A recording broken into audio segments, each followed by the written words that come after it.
It is Thanksgiving week, 1950. In Tokyo, General Douglas MacArthur has announced the offensive that is meant to end the Korean War. The newspapers carry a phrase the soldiers will remember for the rest of their lives: home by Christmas. On the east coast of North Korea, the American 10th Corps is moving north from the port of Hungnam. Their objective is the Yalu River, to the north, the border with China. In the middle of their route lies a man-made lake on a mountain plateau, 4,000 feet above the sea. The American maps, printed from old Japanese surveys, call it the Chosin Reservoir. The Koreans call it Changjin. One road leads up to it, and the same road leads back down. By November 27th, the 5th and 7th Marine Regiments are at Yudam-ni, on the western arm of the reservoir. A rifle company, Fox Company, 2nd Battalion, 7th Marines, holds the pass on the road between them and the division. East of the ice, a task force of the Army's 7th Infantry Division is strung along the shore. 14 miles south, at the foot of the plateau, sits the airfield the division commander has insisted on building at Hagaru. The plateau is ridges and ravines, treeless, swept by wind out of Manchuria. On the night of November 27th, the temperature falls to 20 degrees below zero. Hidden in those ridges, moving only by darkness, are 12 divisions of the Chinese 9th Army Group, about 120,000 men. The Marines and soldiers around the reservoir number about 30,000. What happens in the next 17 days will be studied for as long as armies study war. This is the story of the men it happened to.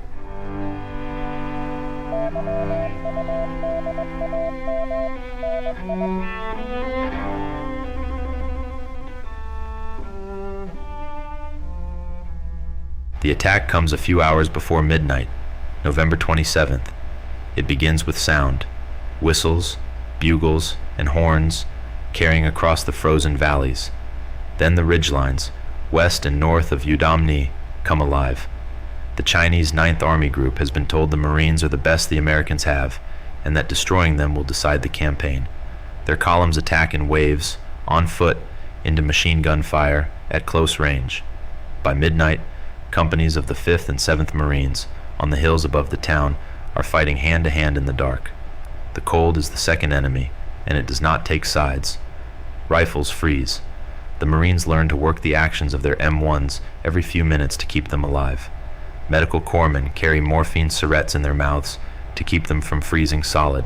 Blood plasma freezes in the bottle and cannot be given. A wounded man who cannot be moved to warmth has, at 20 below, a survival time measured in hours. On the hills north of the town, the fighting passes over the crests twice before dawn. The Marines hold the second time. When the sun comes up on November 28th, the perimeter at Yudam-ni has bent and held. At a cost the battalions are still counting, and with daylight comes the understanding of what has happened. This is not a raid and not a rear guard. The Chinese are across the road at a dozen places between Yudam-ni and the sea. Every unit around the reservoir, 2 Marine regiments here, the division at Hagaru, the Army task force on the east shore, Fox Company alone on its pass, is surrounded. In Tokyo, the phrase changes overnight. The offensive to end the war becomes, in the words of the communiques, an entirely new war. At Yudam-ni, the orders change too. The 2 regiments are to turn around, fight back to Hagaru, and bring their dead and wounded with them. 14 miles of road, every yard of it under the guns of the ridges.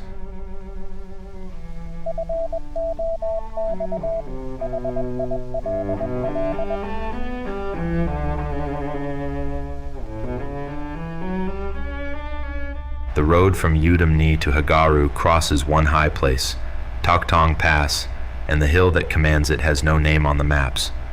The roughly 240 men who dig into it on the afternoon of November 27th will give it one. Fox Company, 2nd Battalion, 7th Marines.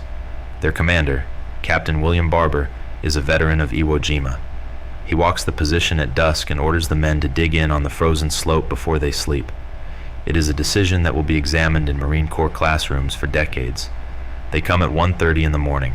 The first rush strikes the 2 rifle platoons on the crest and overruns the forward foxholes. In one of them is Private First Class Hector Caffarata, a 21-year-old reservist from New Jersey, asleep with his boots off when the shooting starts.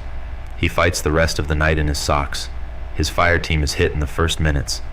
Every man around him is killed or wounded, and the line is open. What happens next is recorded in the citation for the Medal of Honor. Cafferata stands up in the gap, works his rifle until the barrel steams, and beats back attack after attack. Beside him, Private Kenneth Benson is blinded by a grenade blast. Benson cannot see, but his hands still work, so Cafferata fights, and Benson reloads, by feel, hour after hour. When a Chinese grenade lands among the wounded, Cafferata grabs it and throws it clear. It goes off as it leaves his hand and takes part of a finger with it. He fights on until a sniper's bullet finds him after dawn. Carried down at last to the aid station, it is discovered he has done all of it in his socks. His feet are frozen. Dawn shows Fox Company what the night cost. 20 dead, more than 50 wounded. It also shows them the pass is still theirs. It stays theirs. For 5 days and 6 nights, cut off from the division, Fox Company holds the hill. Captain Barber is shot through the leg on the second day and commands the rest of the battle carried on a stretcher or dragging himself along the line. Ammunition and blood plasma come down by parachute. The wounded lie in sleeping bags between the rocks, and the dead are stacked to windward because the living need the shelter. Barber is offered the chance to fight his way out. He refuses. If Fox Company leaves the hill, the 8,000 Marines at Yudam-ni have no road home, so they stay. By the 5th night, the company that dug in roughly 240 strong can put fewer than 90 men on the line.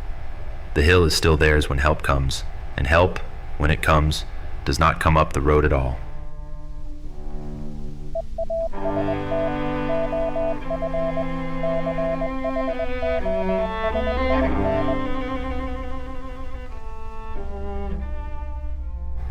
Across the ice from the Marines, on the eastern shore of the reservoir, is a force that history almost forgot.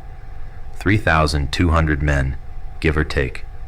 The 31st Regimental Combat Team of the Army's 7th Infantry Division, spread along 10 miles of shoreline road, sent north to relieve the Marines and continue the advance. They are short of winter clothing, short of ammunition, and short of each other, 3 separated positions that were never able to join. On the same night, the Chinese strike Yudam-ni. 2 of their divisions fall on the east shore. The senior officer is lost within the first 2 days, walking toward soldiers he believed were friendly. Command passes to a lieutenant colonel named Don Carlos Faith.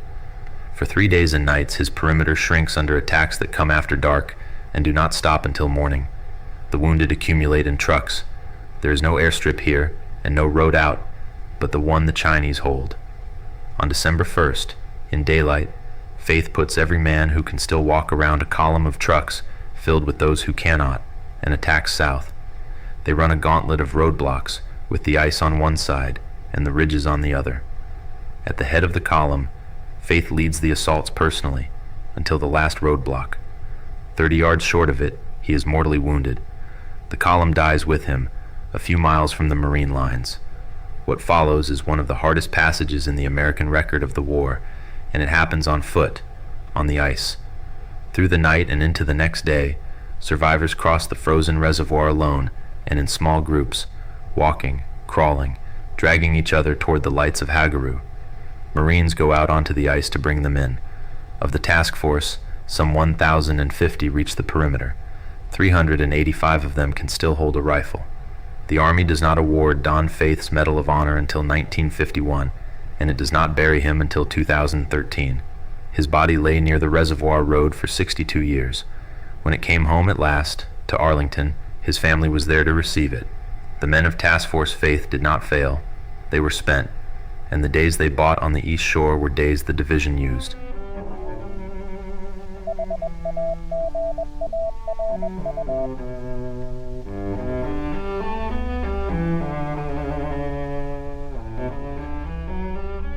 Hagaru is a road junction, a sawmill town, and now the only reason anyone on the plateau is still alive.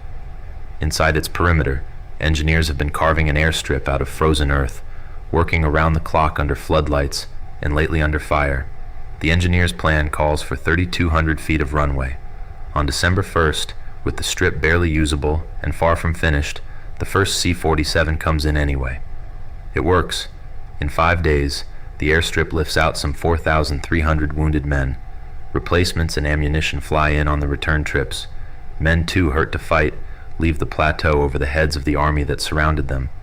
Above the reservoir, the air belongs to the Navy and the Marines. Corsairs from the carriers work the ridges ahead of every attack, so close to the columns that Marines on the road can feel the heat of the napalm. One of those Corsair pilots is Ensign Jesse Brown of Fighter Squadron 32, flying off the carrier Lady. Brown is a sharecropper's son from Hattiesburg, Mississippi, and the first black aviator in the history of the United States Navy. He has a wife, Daisy, and a baby daughter at home. On December 4th, over the mountains west of the reservoir, ground fire brings Brown's Corsair down on a snowfield behind Chinese lines. The crash bends the fuselage and pins his leg. He is alive, waving, and trapped. His wingman, Lieutenant Junior Grade Thomas Hudner, makes a decision that is not in any manual. He puts his own aircraft down beside Brown's, wheels up, flaps down, deliberately, on the mountainside. In the wreck of Brown's aircraft, the metal will not give. Hudner packs the smoking fuselage with snow with his bare hands and works to free him as the light fails. A rescue helicopter comes. It is not enough. Brown slips out of consciousness and dies on the mountain, in the cold, beside the man who came down for him. Hudner survives and spends the rest of his life telling Jesse Brown's story. President Truman hangs the Medal of Honor around his neck in April 1951, with Daisy Brown standing beside him at the White House.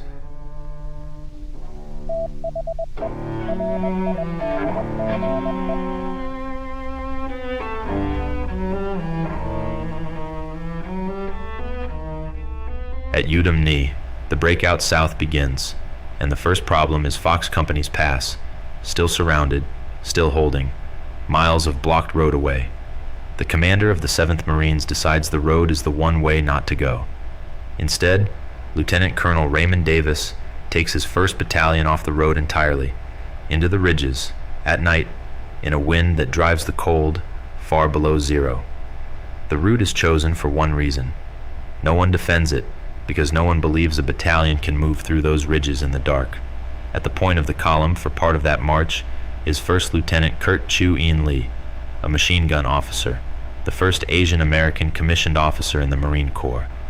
Lee's arm is in a cast from a wound taken 3 weeks earlier at Sudong, where he earned the Navy Cross. He checked himself out of a hospital to get back to his platoon. In the dark, on compass bearings, through waist-deep drifts, he leads by walking into the enemy first. Davis is knocked off his feet twice by shell fragments and keeps the column moving. They take 3 ridgelines in succession in the dark. On the morning of December 2nd, Fox Company's lookouts see figures coming down through the snow from the direction no relief could possibly come. Barber's men are too frostbitten to cheer properly. Some manage it anyway. The battalion that crossed the ridges brings out every one of its own wounded, 22 stretcher cases, carried by hand over 3 mountains. The pass is open. The road home is a road again.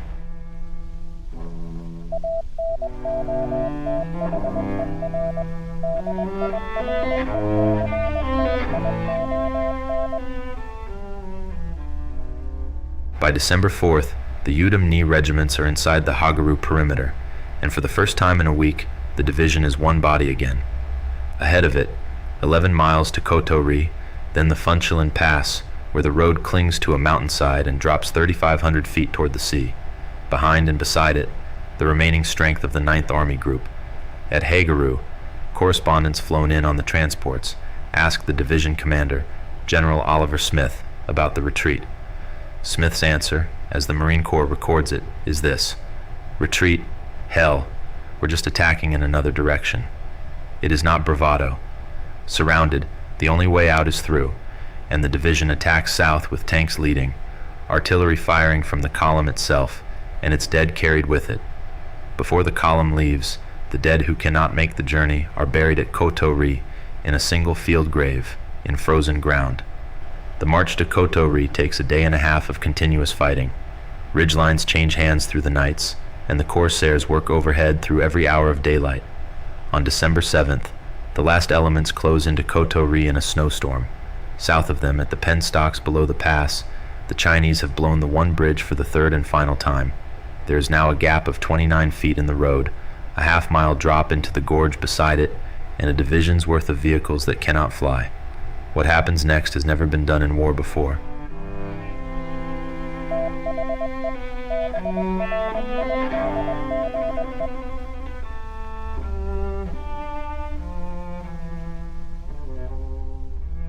The answer comes out of the sky. On the morning of December 7th, 8 C-119 transports come up the valley from the south, and each one drops a section of steel treadway bridge by parachute, a ton and a quarter of steel apiece, swinging down onto the drop zone at Kotori. No one has ever dropped a bridge to a surrounded army before. It had never been tried. One section drifts down into Chinese territory. One is damaged on landing. 6 come through clean, and 6 are enough. On December 9th, under fire, engineers of the division and the Army's bridge company worked the sections across the gap at the penstocks, shoring the far side with timbers from a Japanese-era stockpile. By 3:30 in the afternoon, there is a road again. Above the pass that day, the Marines take the last commanding hill and find some of the Chinese defenders frozen in their positions, soldiers of the 9th Army Group who had held their ground past the point the cold would allow. Their army has been dying of the same winter. It simply was not allowed to stop. The column crosses through the night of December 9th into the morning of the 10th. Trucks, tanks, guns, ambulances, jeeps with the wounded lashed across their hoods, down the one-lane shelf in the dark, 29 feet of parachuted steel between them and the bottom of the gorge. The first units reach the bottom of the pass before 3 in the morning, and behind the last rifle company come the civilians, thousands of them, families from the plateau villages, carrying children and bundles, walking south over the same bridge because staying behind is the one thing they will not do. The bridge that was dropped from the sky carries all of it.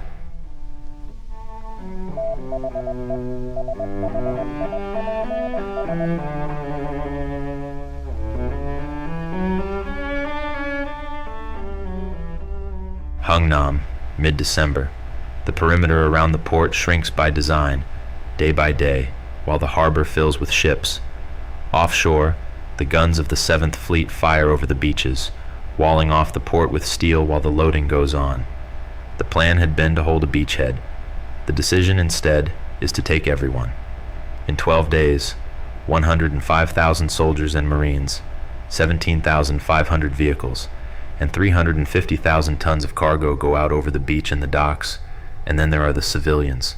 They have been arriving for days, on foot, down the frozen roads, whole villages moving south, people who worked with the United Nations forces, people fleeing the fighting, people who simply will not live under what is coming back.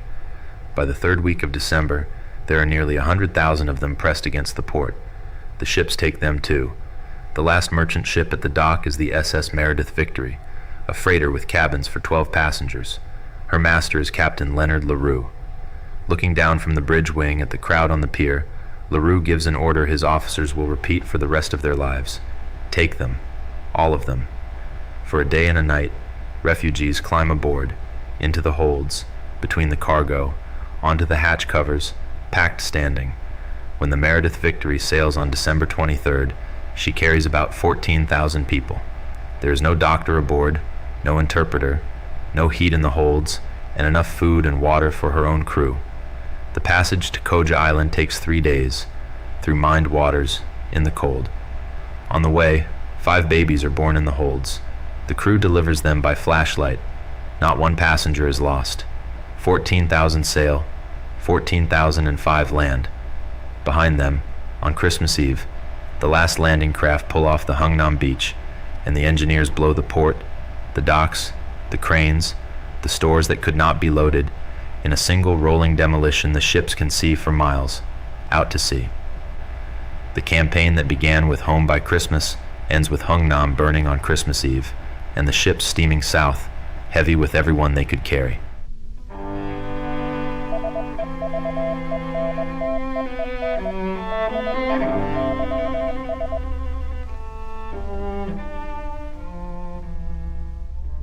The costs are counted in the language each side keeps.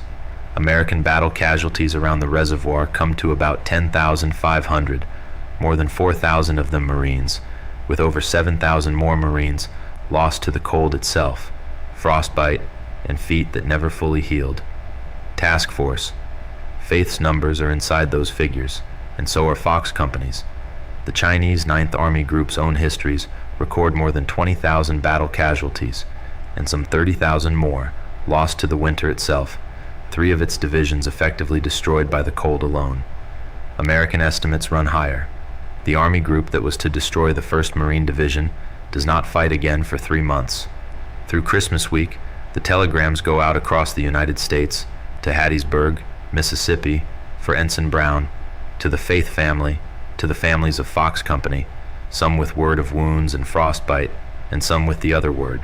The men who came down from the plateau were asked, for the rest of their lives, how it was done. Most of them gave some version of the same answer. They came out together, with their wounded and their dead, because the man on either side of them did not stop. They called themselves, afterward, the Chosin Few.